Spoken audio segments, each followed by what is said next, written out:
لە کاتێکدا داهاتووی ئاگربەستی نێوان ئیسرائیل و حەماسی بە تیرۆریستدانرا و لە ژێرگومەندایە، ڕێبەرانی عەرەب بە ڕۆژی سێشەممە لە قاهیرە کۆبوونەوە بۆ گفتوگۆکردن سەبارەت بە داهاتووی درێژخایەنی غەزە. پلانەکە لەلایەن میسرەوە پێشنیار کرا. لە کۆبوونەوە لووتکەیەکەشدا سەرکردە عەرەبەکان پەسەندیان کرد و داوا دەکات دەسەڵاتی فەڵەستینیەکان پێکەوە لەگەڵ لیژنەیەکی تەکنۆکراتی سربەخۆی فەڵەستینیدا ڕۆڵی پێشەنگ بگێڕن لە ئاوادانکردنەوەی غەزەدا. پلانەکە داوای جێگیرکردنی هێزی ئاشتی پارێزی نەتەوەی گرتوەکانیش دەکات لە غەزە بۆ ماوەی 6 مانگ. لەو پلانەدا هیچ ئاماژەیەک بە چەک داماڵین ناکات لە حەماس کە داواکاری سەرەکی ئیسرائیل و بەڕێوەبەرایەتی ئەمریکاشە.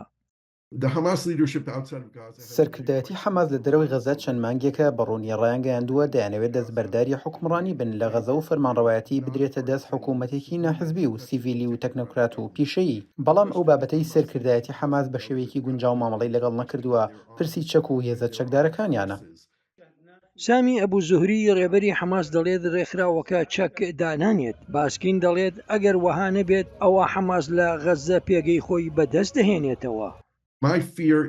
ترسەکەم لەوەیە بۆ پێی لە بنەڕەتدا هیچ کەسێک لە سەرکردایەتی سیاسی حەماس لە غەزەدا نەماوە و زۆربەی سەرکردە کۆنەکانی سەربازی لە جەنگەکەدا بەدەستی ئیسرائیل کوژراون. جا ئەو کەسانەی ئێستا ئەوە پیشان دەدەن کە ئەوان لە دەسەڵاتدان، ئەوان ئەفسەرانی گەنجی پلە 2، 3 و 4 و توانایدارەیان هەیە بۆ ئامادەکردنی گەنجانی نوێ و بڕی $200 و جلوبەرگ و چەکیان پێدەدەن و جارێکی تر هێزەکانیان بنیاد دەنێنەوە. هەموو سەرکردە عەرەبەکان لە کۆبوونەوە لووتکەیەکەی قاهیرەدا هاوڕا بوون لەسەر ئەوەی پلانەکەی سەرۆک ترامپ غەزە ڕێڤێرا مای قبوڵکردن نییە. بەپێی ئەو پلانە ئەمریکا دەست بەسەر غەزەدا دەگرێت و 2 ملیۆن دانیشتوانە فەڵەستینیەکەی بەرەو وڵاتانی دیکەی عەرەبی بگوێزێنەوە. سەرکردە عەرەبەکان دەڵێن وێڕای وێرانکاری بەربڵاوی ئاکامی جەنگی 16 مانگەی غەزە دەبێ هاوڵاتیانی غەزە لە غەزەدا بمێننەوە. بە پێچەوانەوە حکومەتی ئیسرائیل پشتیوانی لە پلانەکەی ترامپ کردووە و هیچ ئالتەرناتیڤێکی پێشنیار نەکردووە. لە بری حەماس کەسایەتێکی میانڕە و گەندەڵ نەبێت و فەڵەستینیش بێت و لەژێر چتری دەسەڵاتی فەڵەستینیەکاندا حکومڕانی بکات. بەڵام نەک ڕاستەوخۆ لەلایەن دەسەڵاتی فەڵەستینیەوە کە کەناری ڕۆژاوە بەڕێوە دەبات، چونکە زۆر گەندەڵە و لە حکومڕانیدا لاوازە و هێشتا شتونڕەوە. کەسایەتێکی ئەوە هەیە و ناوی سەلام فەیازە.